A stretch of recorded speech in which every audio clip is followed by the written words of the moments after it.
അച്ചുവിൻ്റെ ബർത്ത്ഡേക്ക് ഡെക്കറേഷന് വേണ്ടി വാങ്ങിച്ചതാണ് ഈ സാറ്റിൻ റിബൺ. അപ്പോൾ യൂട്യൂബിൽ നോക്കിയപ്പോൾ എന്താണ് സാറ്റിൻ റിബണും കൊണ്ട് നമുക്ക് നെക്ക് വരെ ചെയ്യാൻ. എന്നാൽ പിന്നെ ഒന്ന് പരീക്ഷ നോക്കിയിട്ട് തന്നെ കാര്യം. 1 ഇഞ്ച് വീതിയുള്ള സാറ്റിൻ റിബൺ ആണ് ഞാനിവിടെ എടുക്കുന്നത്. നെക്ക് ഇതേപോലെ കട്ട് ചെയ്തെടുത്തിട്ടുണ്ട്. ആ വി ഷേപ്പ് 1 സൈഡ് അളവ് 1.25 ഇഞ്ചാണ്. സെൻറ്ററും കൂടി ഇവിടെ കട്ട് ചെയ്തെടുക്കുന്നുണ്ട്. ഇനി നമുക്ക് ഈ കഴുത്തിൻ്റെ അളവ് ഒന്ന് നോക്കാം. എനിക്ക് ഇത്രയും ഭാഗം മാത്രം മതി. അതെനിക്ക് ഇവിടെ ഒരു 9 ഇഞ്ച് കിട്ടിയിട്ടുണ്ട്. 1 ഇഞ്ച് കൂടി കൂട്ടി 10 ഇഞ്ചിൻ്റെ ഇതേപോലത്തെ 2 റിബൺ എടുത്തിട്ടുണ്ട് ഞാൻ. ഇനി താഴത്തെ കട്ടിങ് എന്തോരം ഉണ്ടെന്ന് നോക്കാം. 4 ഇഞ്ചാണ് ഇവിടെ കട്ടിങ് മാത്രം വരുന്നത്.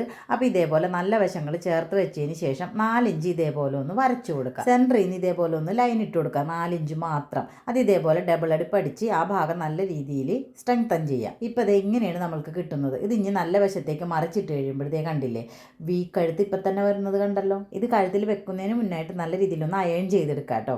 ഇനി ആകെ ശ്രദ്ധിക്കേണ്ടത് സ്റ്റിച്ച് സ്റ്റാർട്ട് ചെയ്ത ഭാഗത്ത് തന്നെ നമ്മളുടെ കട്ടിങ് കൊണ്ടുവന്ന് വെക്കണം ഇതേപോലെ. അതിനുശേഷം അവിടെ ഒരു മുട്ടു സൂചിയൊക്കെ കൊടുത്തതിന് ശേഷം അടുപ്പ് തുടങ്ങിയാൽ മതി. ആ വീട് ഭാഗത്ത് എത്തുമ്പോൾ ഇതേപോലെ ഒന്ന് നിർത്തിയതിന് ശേഷം ആ വി ഷേപ്പിലേക്ക് ഒന്ന് നല്ല രീതിയിൽ അടിച്ചു കൊടുക്കുക. ഞാൻ സൂം ചെയ്ത് കാണിച്ചു തരാം. കറക്റ്റ് അടുപ്പ് തുടങ്ങുന്നോടത്ത് തന്നെ ആ വീനൊക്കെ കൊണ്ടുവന്ന് വെച്ചിട്ട് ഇതേപോലെ ഒന്ന് അടിച്ചു കൊടുക്കുക. വി ഷേപ്പ് എത്തുമ്പോൾ ഇതേപോലെ സ്റ്റിച്ച് നിർത്തിയിട്ട് ഇതേപോലെ ഒന്ന് ചരിച്ചടിച്ചു കൊടുക്കുക. ബാലൻസ് ഉള്ള റിബണൊക്കെ ഇതേപോലെ കട്ട് ചെയ്ത് കൊടുക്കുക. വളരെ സിമ്പിൾ ആയിട്ടുള്ളൊരു നെക്കല്ലേ. മുകൾ ഭാഗത്ത് നമുക്ക് ക്രോസ് പീസ് വെച്ചിട്ട് കഴുത്ത് റെഡിയാക്കി കൊടുക്കുക. താഴ്ഭാഗത്ത് നമുക്ക് സ്കേർട്ട് ഭാഗം എന്താണെന്ന് വെച്ചിട്ടുണ്ടെങ്കിൽ അത് അറ്റാച്ച് ചെയ്ത് കൊടുക്കുക.